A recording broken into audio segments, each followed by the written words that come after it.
Hello प्यारे बच्चों, आपका क्लास 12th केमिस्ट्री के दूसरे वीडियो लेक्चर में स्वागत है।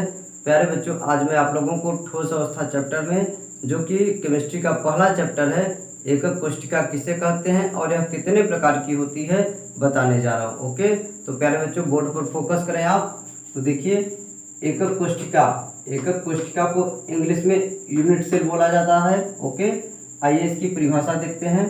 किसी क्रिस्टल जालक का वह सूक्ष्मतम भाग, किसी क्रिस्टल जालक का वह सूक्ष्मतम भाग जिसे बार बार दोहराने पर उसी क्रिस्टल जालक का निर्माण हो जाता है, उसे एकक कोशिका कहते हैं। ओके बच्चों, किसी क्रिस्टल जालक का वह सूक्ष्मतम भाग जिसे बार बार दोहराने पर उसी क्रिस्टल जालक का निर्माण हो जाता है, उसे एकक कोशिका कहते हैं।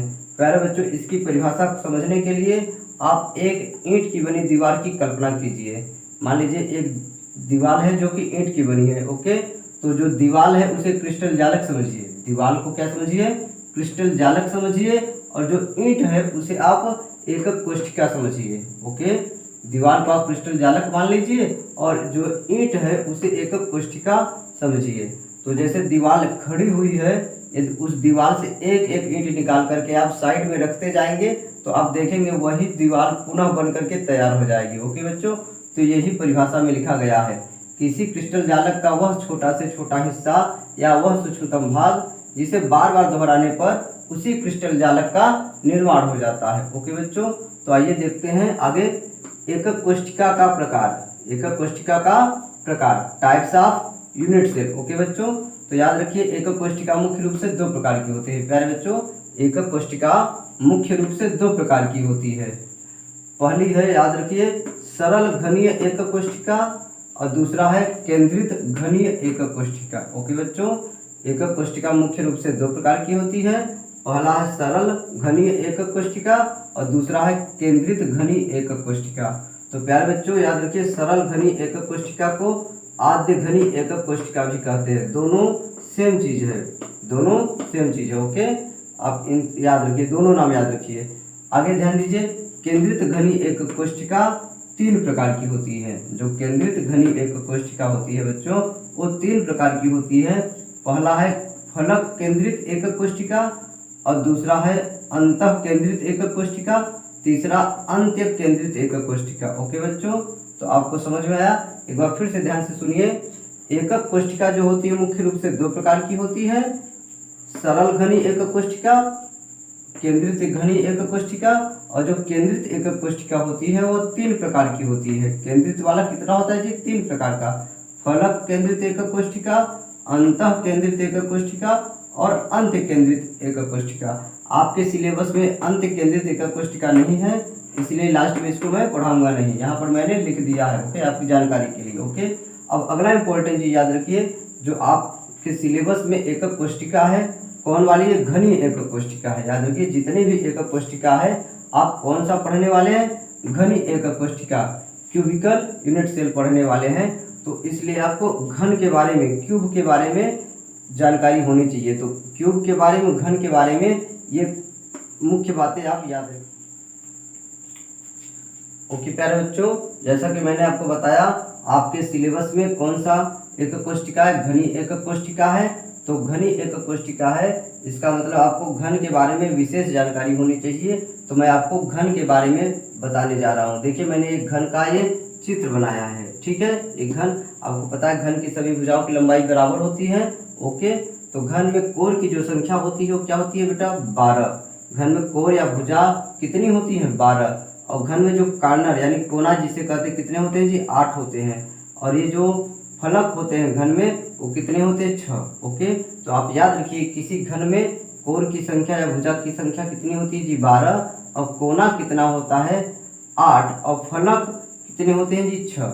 इसको समझने के लिए आप यहाँ ध्यान से देखिए, एक, ठीक है, आप चाक के डिब्बे, जो चाक का डिब्बा होता है उसको भी इमेजिन कर सकते हैं, मान सकते हैं, या तो आप यहाँ समझने की कोशिश कीजिए। हालांकि यह एक घनाभ है, घन नहीं है, यह क्या है जी? घनाभ। अब घन और घनाभ में ये जो वैल्यू होता है बराबर होता है। घन और घनाभ में ये वैल्यू बराबर होता है, इसलिए आपको समझने में दिक्कत नहीं होगी। तो आप याद रखिए, घनाभ है, लेकिन मैं बताने जा रहा हूँ घन के बारे में, क्योंकि चीज़ें वही होता है। ओके, तो आगे ध्यान दीजिए, मैं सबसे पहले बताने जा रहा हूँ कोर कितने होते हैं। 12 होते हैं। तो कोर क्या होता है ध्यान से देखिए आप। ओके, तो अब देखिए कोर किसे मैं 12 कैसे गिना रहा हूँ। एक कोर ये हो गया, ठीक है, आपको दिखाई दे, एक कोर, दो कोर, तीन कोर, देख रहे हैं, और एक 4 कोर। आप समझ पाए, एक कोर, दो कोर और दो, एक 3 और एक 4 कोर। ओके, आप समझ पाए, 4 कोर हो गया। अब देखिए इधर 5वां कोर, समझ पा रहे हैं, 5वां कोर, ठीक है, 6वां कोर, 7वां कोर, 8वां। ओके, उसी तरीके से यहाँ 9वां कोर, 10वां कोर, 11वां और 12वां। समझ पाए, 8 कोर इस तरह होते हैं। अब कोना को ध्यान दीजिए, कार्नर 8 कैसे होते हैं। आप कार्नर देख रहे हैं, एक कार्नर, एक कोना ये है, दूसरा, तीसरा, चौथा, 4 कोना आपको इधर दिखाई दे रहा है। एक कोना है, 4 कोना इधर और 4 कोना इधर। ओके, तो 4 4 8 कोना हो गया। समझ पाया, ठीक है। फलक, फलक कितने होते हैं, 6 होते हैं। फलक कितने होते हैं जी, 6। फलक बहुत ही आसान है, देखिए, एक फलक, इसको हम क्या करें, फलक कह रहे हैं, इसको क्या करें, फलक कह रहे हैं, एक फलक, ठीक है, 2 फलक, 3 फलक, देख रहे हैं, 4 5 6। अब समझ पाइए, 6 फलक। तो आप यहाँ भी समझ लीजिए, यहाँ भी समझ में आना चाहिए आपको, जरूरी है। ये एक कोना, सबसे पहले मैं बता रहा हूँ कोना, कोना कार्नर कितने हैं, 8। तो एक कार्नर हुआ, दूसरा कार्नर हुआ, तीसरा कार्नर और एक चौथा कार्नर। 4 ऊपर है और 4 नीचे।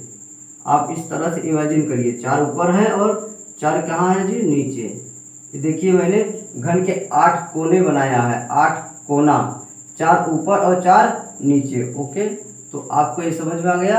अब इसको नोट कर लीजिए, फिर आपको इनके बारे में डिटेल बताने जा रहा हूँ। ओके बच्चों, तो ध्यान दीजिए, अब मैं आप लोगों को बताने जा रहा हूँ सरल घनीय एकक कोष्ठिका किसे कहते हैं। ओके, तो एक चीज ध्यान दीजिए, सरल घनीय एकक कोष्ठिका को आप शॉर्टकट में सरल एकक कोष्ठिका केवल बोल सकते हैं। ओके, ध्यान दीजिए, सरल घनीय एकक कोष्ठिका को शॉर्टकट में आप क्या बोल सकते हैं, सरल एकक कोष्ठिका कहते हैं। आपको एक चीज मैंने पीछे बताया, आपके सिलेबस में जो एकक कोष्ठिका है वो सभी क्या है, घनीय है, घन के आकार की एकक कोष्ठिका ही आपके सिलेबस में है। ओके, तो आप ध्यान दीजिए, सरल घनीय एकक कोष्ठिका को शॉर्टकट में हम क्या बोलेंगे, सरल एकक कोष्ठिका कहेंगे। ओके, तो इसको लेकर आप कंफ्यूज नहीं होंगे। ओके, तो आइए इसकी परिभाषा देखते हैं। वह घनीय एकक कोष्ठिका, वह घनीय एकक कोष्ठिका जिसके प्रत्येक कोने पर परमाणु स्थित होते हैं उसे सरल एकक कोष्ठिका कहते हैं। ओके, वह घनीय एकक कोष्ठिका जिसके प्रत्येक कोने पर परमाणु स्थित होते हैं उसे सरल एकक कोष्ठिका कहते हैं। सरल एकक कोष्ठिका को आद्य एकक कोष्ठिका भी कहते हैं, जैसा कि मैंने पीछे बताया। ओके बच्चों, सरल एकक कोष्ठिका को इंग्लिश में सिंपल क्यूबिक यूनिट सेल कहेंगे और शॉर्टकट में क्या कहेंगे, एससीसी। क्या कहेंगे जी, एससीसी कहेंगे। ओके, और आद्य एकक कोष्ठिका को इंग्लिश में क्या कहेंगे, प्रिमिटिव यूनिट सेल। क्या कहेंगे जी, प्रिमिटिव यूनिट सेल। ओके, और दोनों का मतलब एक ही है। तो आप इसको समझिए, ये सरल एकक कोष्ठिका का देखिए मैंने चित्र बनाया है। जैसा कि आपको पता है, किसी घन में 8 कोने होते हैं। मैंने पीछे बताया आपको, क्या किसी घन में कोना कितना होता है जी, 8। कितना कार्नर होता है, 8। और आपने परिभाषा क्या बोला, प्रत्येक कोने पर परमाणु स्थित होना चाहिए। वह घनीय एकक कोष्ठिका जिसके प्रत्येक कोने पर परमाणु स्थित होता है उसे क्या कहते हैं, सरल एकक कोष्ठिका कहते हैं। तो देखिए 8 कोने होते तो 8 पर परमाणु, देखिए मैंने दिखाया है, ये जो गोला बनाया है ये क्या है जी, परमाणु है। गोला क्या है, परमाणु। तो देखिए इसको समझने की कोशिश कीजिए, 4 परमाणु ऊपर है, 4 परमाणु नीचे। देखिए ये क्या है, आप दिखाई दे रहे, एक कोना हुआ पहला कोना, दूसरा कोना, तीसरा, चौथा। 4 कोना ऊपर होता है और 4 कोना नीचे होता है। आप चाक के डब्बा को इमेजिन कीजिए, बिल्कुल चाक का डब्बा क्या होता है, घन के आकार होता है। ठीक है, उसी तरीके से क्या है, 4 कोना नीचे भी दिखाई दे रहा है, यानी 8 कोना हो रहा है। 8 कोनों पर परमाणु को मैंने रख दिया, व्यवस्थित कर दिया है। ओके, तो इसको आप नोट कर लीजिए, फिर मैं आपको आगे बताने जा रहा हूँ। ठीक है, केंद्रित एकक कोष्ठिका की परिभाषा और उसके प्रकार। ओके प्यारे बच्चों, तो ध्यान दीजिए, अब मैं आप लोगों को एकक कोष्ठिका का दूसरा प्रकार केंद्रित एकक कोष्ठिका की परिभाषा और इसके प्रकार की परिभाषा बताने जा रहा हूँ। ओके, तो ध्यान से देखिए, केंद्रित एकक कोष्ठिका किसे कहते हैं। प्यारे बच्चों, इसकी परिभाषा पढ़ने से पहले आप एक बार सरल एकक कोष्ठिका की परिभाषा दोहरा लीजिए। सरल एकक कोष्ठिका, तो ध्यान दीजिए, वह एकक कोष्ठिका जिसके प्रत्येक कोने पर परमाणु स्थित होता है उसे क्या कहते हैं, सरल एकक कोष्ठिका कहते हैं। वह एकक कोशिका जिसके प्रत्येक कोने पर परमाणु स्थित होता है उसे क्या कहते हैं, सरल एकक कोशिका कहते हैं। जैसा कि मैंने आपको बताया, प्रत्येक एकक कोशिका क्या है, एक घन के आकार की है आपके सिलेबस में। ओके, तो याद रखिए प्रत्येक घन में या किसी भी घन में याद रखिए घन में कितने कोने होते हैं, 8 कोने होते हैं, 8 कॉर्नर होता है। तो ध्यान दीजिए ये सरल एकक कोशिका का आप चित्र मैंने बताया, जैसे 8 कोने, 4 ऊपर और 4 नीचे कोना है, कॉर्नर है। ठीक है, तो प्रत्येक कोने पर ये जो मैंने बनाया इसको परमाणु समझिए। ठीक है, क्या है, परमाणु। तो प्रत्येक कोने पर परमाणु स्थित रहता है, उसे क्या कहते हैं, सरल एकक कोशिका कहते हैं। अब ध्यान दीजिए केंद्रित एकक कोशिका किसे कहते हैं, तो वह एकक कोशिका जिसके प्रत्येक कोने पर परमाणु होने के साथ साथ किसी अन्य स्थान पर भी परमाणु स्थित हो उसे क्या कहेंगे, केंद्रित एकक कोशिका कहेंगे। ध्यान दीजिए एक बहुत इंपॉर्टेंट चीज, जितने भी एकक कोशिका का मैंने आपको डिस्कशन किया, आप याद रखिए प्रत्येक एकक कोशिका में प्रत्येक कोने पर परमाणु अनिवार्य रूप से पाया जाएगा। एक महत्वपूर्ण बात आप याद रखिए कि प्रत्येक कोने पर कोई भी एकक कोशिका हो, एकक कोशिका जितने भी प्रकार मैंने आपको बताया सभी एकक कोशिका में याद रखिए प्रत्येक कोने पर परमाणु अनिवार्य रूप से रहेगा। ओके, तो इसकी परिभाषा क्या हो गया, एक बार फिर से सुनिए। वह एकक कोशिका जिसके प्रत्येक कोने पर परमाणु होने के साथ साथ अन्य कहीं स्थान का मतलब फलक पर हो सकता है, बीच में हो सकता है या किनारे भुजा पर हो सकता है परमाणु। ओके, तो ध्यान दीजिए केंद्रित एकक कोशिका वह एकक कोशिका जिसके प्रत्येक कोने के अलावा परमाणु किसी अन्य स्थान पर भी स्थित होता है उसे क्या कहते हैं, केंद्रित एकक कोशिका कहते हैं। अब इसकी परिभाषा आपसे नहीं पूछी जाती, इसका जो प्रकार है, यह केंद्रित एकक कोशिका 3 प्रकार का होता है। पहला फलक केंद्रित एकक कोशिका, दूसरा अंतः केंद्रित एकक कोशिका, लेकिन याद रखिए तीसरा आपके सिलेबस में नहीं होता है, मैंने वो नहीं लिखा है। ओके, पीछे मैंने आपको नाम बता दिया है। तो ये 2 परिभाषा आपसे पूछी जा सकती है, तो ये 2 परिभाषा आप समझ लीजिए, बहुत ही आसान है। फलक केंद्रित एकक कोशिका किसे कहते हैं, वह केंद्रित एकक कोशिका जिसके प्रत्येक कोने पर परमाणु होने के अलावा प्रत्येक फलक पर भी परमाणु स्थित होता है उसे फलक केंद्रित एकक कोशिका कहते हैं। ओके, वह केंद्रित एकक कोशिका जिसके प्रत्येक कोने पर परमाणु होने के अलावा प्रत्येक फलक पर भी परमाणु स्थित होता है उसे फलक केंद्रित एकक कोशिका कहते हैं। जैसा कि मैंने आपको बताया कि प्रत्येक घन में याद रखिए कोना कितना होता है जी, 8 होता है। कोना कितना होता है, 8, और फलक जो होता है, फलक कितना होता है जी, 6। फलक कितना होता है, 6। तो यानी प्रत्येक 8 कोनों पर तो परमाणु रहेगा ही, और प्रत्येक फलक पर भी परमाणु स्थित रहेगा, तो उसे क्या कहेंगे आप, ध्यान दीजिए, फलक केंद्रित एकक कोशिका कहेंगे। आप इसको समझने के लिए यहाँ से समझ लीजिए, ये जैसे आप देखिए ये कॉर्नर या कोना किसे कहते हैं, मैंने आपको बताया 1 कोना, 2 कोना, 3 कोना, 4 कोना। तो 4 कोना ऊपर है और 4 कोना यहाँ क्या, नीचे। ओके, तो प्रत्येक कोने पर परमाणु तो स्थित रहेगा, 8 कोना है, 8 कोनों पर परमाणु तो स्थित रहेगा। फलक किसे कहते हैं, इसको फलक कहते हैं। 6 फलक हो गया। ठीक है, ये 6 फलक आपको समझ में आ रहा है। ठीक है, ऊपर नीचे 6 कुल मिलाकर के फलक होते हैं, तो प्रत्येक फलक पर परमाणु स्थित होता है।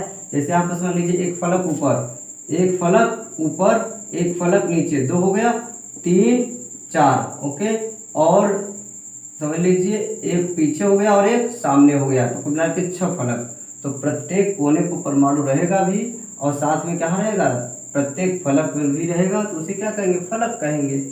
अब तीसरा, इसको दूसरा ध्यान दीजिए, अंतः केंद्रित एकक कोशिका, body centred unit cell. Okay, तो वह केंद्रित एकक कोशिका जिसके प्रत्येक कोने पर परमाणु होने के अलावा एक परमाणु केंद्र यानी मध्य में भी रहता है, बीच में भी रहता है, उसे अंतः केंद्रित एकक कोशिका कहते हैं। ध्यान दीजिए प्रत्येक कोने पर परमाणु रहेगा ही, प्रत्येक कोने पर परमाणु के साथ साथ यदि फलक पर रहे, प्रत्येक फलक पर रहे तो उसे क्या कहेंगे, फलक केंद्रित कहेंगे। और प्रत्येक कोने के अलावा एक परमाणु मध्य में रहे, एक परमाणु कहाँ रहे जी, मध्य में रहे, बीच में रहे, तो उसे क्या कहेंगे, अंतः केंद्रित कहेंगे। तो अंतः केंद्रित को समझ लीजिए, जैसे एक प्रत्येक कोने पर तो परमाणु आपको दिखाई दे रहा है, एक परमाणु कहाँ हो गया, बीच में हो गया, एक परमाणु कहाँ हो गया जी, बीच में। तो ये किसका आप चित्र समझ सकते हैं, फलक अंतः केंद्रित का। ये क्या हो गया, अंतः केंद्रित का, इसको समझ सकते हैं। अंतः केंद्रित को क्या कहते हैं, शॉर्टकट में BCC क्या कहा जाता है जी, BCC क्या कहा जाता है, BCC, और इसको FCC कहा जाता है। इसको शॉर्टकट में क्या कहते हैं जी, FCC कहा जाता है। ओके, तो आप इसको नोट कर लीजिए, फिर इसके बारे में डिटेल में आगे बताऊंगा।